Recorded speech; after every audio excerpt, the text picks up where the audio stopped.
کہا سکینہ کہاں ہے؟ سید السجاد نے فرمایا وہ اپنی پھوپھی کی گود میں ہے۔ کہتا ہے جتنے قیدی ہیں ہر سواری پہ 2 سے 3 سوار ہوں گے، لیکن سکینہ کو ایک الگ اونٹ پہ سوار کیا جائے گا۔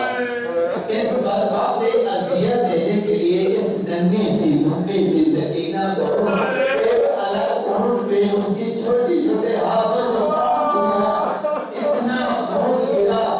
روایات کہتا ہے جناب سکینہ نے مائل کرنا شروع کیا، بابا جی سکینہ کو سینے پہ سلا دیتے، بابا سکینہ کا سینہ زخمی ہے، بابا سکینہ کا سینہ زخمی ہے۔ یہ قافلہ چلا، راستے میں ایک مرتبہ حسین ابن علی کا سر جس لو کے نیزے پہ تھا اچانک رک گیا۔ اس بدبخت نے شبہ میں کیا کیا؟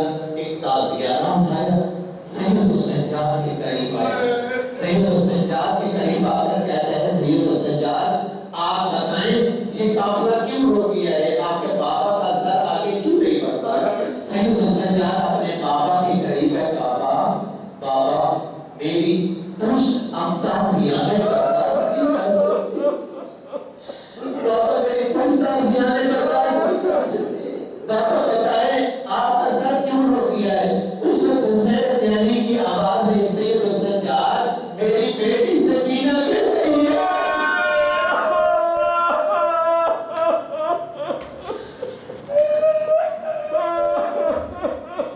سجاد میری سکینہ گر گئی ہے۔ جناب زینب عالیہ اتری، جناب سکینہ کو ڈھونڈنا شروع کیا، سکینہ کہاں ہو؟ نہ جب اچانک دیکھا ایک